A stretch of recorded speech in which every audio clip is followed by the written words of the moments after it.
Welcome back. You're watching Unfinished, where we get to finish unfinished business. And today's unfinished business revolves around traffic congestion, especially here in the city, that is the CBD. Yes, let's start with our first set of question. The second set of question, that is the third question. Now, will having drop-off and pick-up points outside the city help decongest the town? Sure. Like the one iko Luna Park. Unapata it's a new bus terminus ambayo unapata iko na guidelines ya unapata kama like kuna routes, different routes yenye passengers watakuwa wakienda, unajua like passengers watakuwa wakijua at a certain time unafaa kufika pale board matatu yako na itakuwa very easy kumaliza Congestion town. There will be also a challenge if you put it in the outside CBD. For one, they will have to still walk to where it will, there are some of the Kenyans who are lazy and weak, and by doing so, it will not, well, it will control the traffic jam. But again, the security and so on will not be controlled because there are a lot of people will walking within the CBD. Maybe somehow it may control, but again, the disadvantage will be that they will have to walk some few meters or kilometers to catch the bus. Ina depend bado. It depends. Unajua pia kwa si wengi wanataka kupandia gari tao. People are depending on matatus coming to town. So I don't think itakuwa poa ikizikipelekwa outside of town. So I think pia kutakuwa na congestion ya watu and all that in the evening, juu si kila mtu ana gari. Yeah. It depends. If you have people who are dropping off at the city points, then I don't see it being a solution. Yeah. Most of the vehicle will be, and when arriving in town, maybe they'll be empty, already empty. It will actually decongest the city. If every route number has its specific terminus, it will decongest like the business inside the business district. Yeah. Hiyo tao unajua bado tao kuko free na bado kwa barabara kuko na jam, still the same, si ndio? Kwa hivyo hata tukitoa magari tao hiyo itakuwa bado ni hasara bado, unaona? Pia opportunities ya wase wengi zitatoka, unaona? Hiyo itasaidia juu ya sasa sasa tuko congested town, na so kama tuko congested, one way ya ku decongest watu ama nini traffic jam na nini ni sasa tuseme hadi stages zisikuwe sasa kama kutoka Umo mpaka Doni unapata ni so na mbona kusikue na shuttle tu moja ya kutoka tu hapa mpaka huko. Most of the time you find the town mostly is overcrowded by the public transport, and most of the private maybe the vehicles are parked inside buildings. So if we manage to reduce the public vehicles in the town, then that would be a big win. Most of the people, wajua watu wengi wao wanashuka wakipanda gari town wanaenda outside CBD. So wakiweka more of hizo bus stops na terminus huko outside CBD itakuwa easy. Itasaidia juu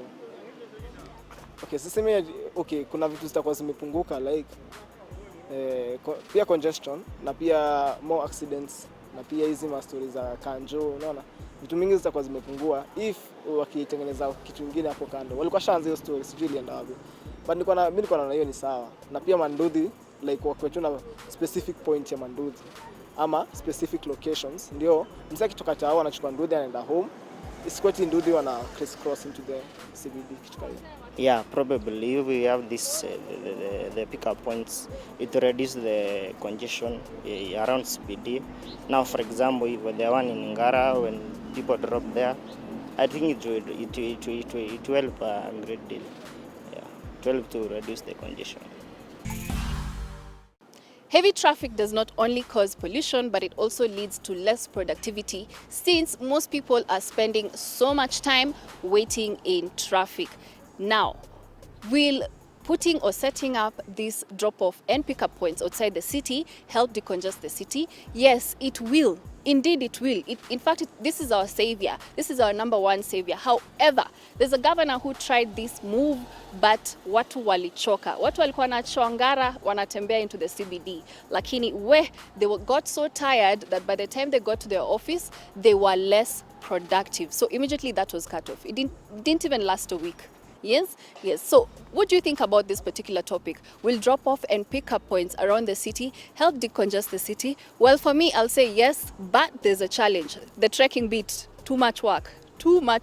Not unless we have certain or designated riders or buses that are allowed into the city and you pay a small amount of money, like 20 bob or 10 bob, I don't know. Yes, and they are the only people allowed into the city. Now, our fourth question. We have seen that indeed the campaign period has begun.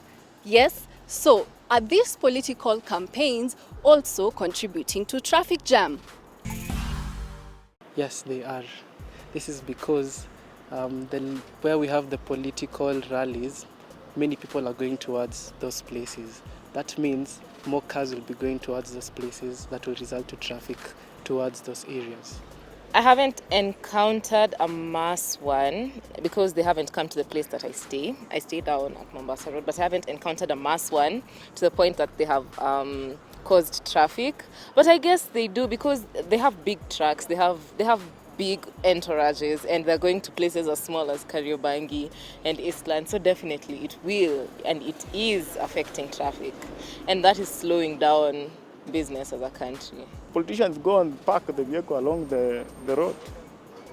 Then they start campaigning. It congests for almost 10 kilometers. Yeah. They are congesting the city with the political. They should identify areas, open fields where they can do their campaigns other than the main roads. Campaigns are not there every day. It's just a matter of time. This thing called campaign will cease. I know they are storming villages and they are storming towns and rocking villages as we speak. But of course they do cause the jam. The jam when they move their caravan. They of course they will have to cause the jam because they usually go on slowly, and that can cause a jam for few hours. But it's not a permanent thing. Of course they will have to cause a jam all over, whether in Washington, even the demonstration or the march like we're seeing in the US, they always cause the jam. So if you say we stop the meaning, you're telling us we stop the politics now, which we cannot do. We may be later, but it's not every day. It's just occasionally, like maybe one weekend or for few hours, yeah, which is normal. Yeah. From personal experience, sijui wanalikuwa wamelipa kumekio kelele na staff ya campaign na wanalipia mpaka jam. Hiyo ndio sijajua bado, lakini kuna jam, unaona wanaleta jam. Moment the politics has turned the people's minds away from the developmental way of living, whereby people now are focused on who is supposed to get into the next seat. There are we have two main political divides. They are bringing some sort of political divisions. And since people are so concerned about who is going to be the next president, they are so focused about, usually people are enticed with small money. That's why they will flock the city just to access that money. Most Kenyans are broke. I'm not saying I'm one of them, but most Kenyans are broke because the Kenyan economy is not such organized. I'm an economist myself. For an economy that needs to grow, everything else must be kept constant. Politics is not an event that is supposed to disrupt other things that are happening in this country. Politics can cause traffic because you find that a certain group of people and a large group or a certain group of vehicles unastukia wanakuja hivyo, then watu wanafuata. Unajua how people are just so joyful to see their leaders, so you find that they follow their leaders, you cheering them, yani kushangilia yani. So unastukia jam inaanzia hapo juu, watu wamekuwa mob, then magari nao kutembea itakuwa ni ingori kutembea.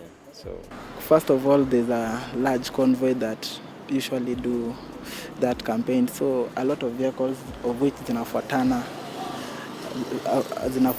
all and all the time. So hizo ndo mostly zina cause hiyo jam. These guys are moving with trucks, very long trucks. Na unapata truck ikisimama kama hapo ikingoja hizo traffic lights.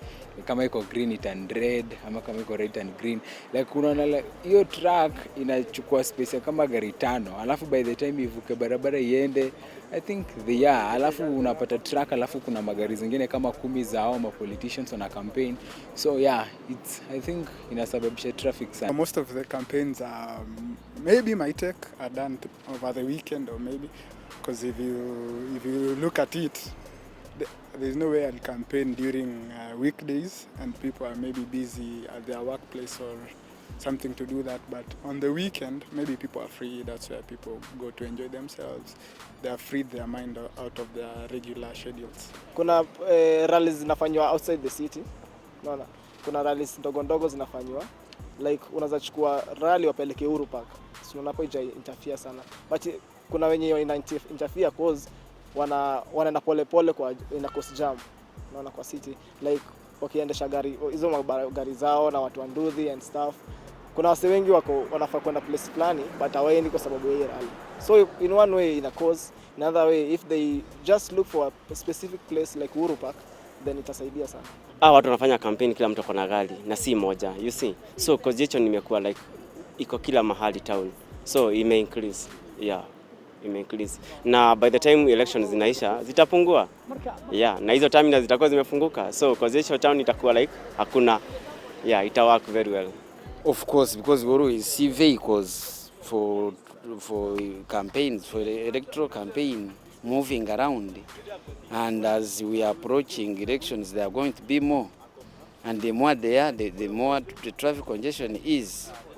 And of course it must be there because there is no campaign without this movement of vehicles.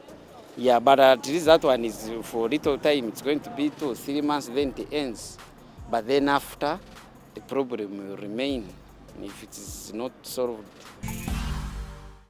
Political campaigns, especially hapa Kenya, let me tell you, they could be heading, a politician could be heading to a very small area, like place it's not that big, or maybe it has extremely small roads, like one way, and this person has gone with a whole entourage of like 50 cars into that area. Definitely that place will have traffic jam. So indeed, political campaigns are causing traffic. My suggestion here should be, these people or these politicians who are campaigning at the moment, they should pick designated areas of campaigning and they go there, watuite, watuzie sera zao. Otherwise, mamaing on the road, the side road, to just deliver your sera to the people, man, kuna watu wengine hapa sisi, we just want to go to work. We don't have time to sit down and listen. The only time you have to sit down and listen is maybe wait for unfinished, tusikie maoni, ama to watch news baadaye, tusikie kile unasema. But I don't know about you, but let us know what you think on Y254 channel pale Facebook. And of course, you can follow our Twitter pages at Y254 channel, Instagram at Y254 channel, and of course, subscribe to our YouTube channel, that is at Y254 channel. My name is Karen Jessa. This is Unfinished. See you next time, same place.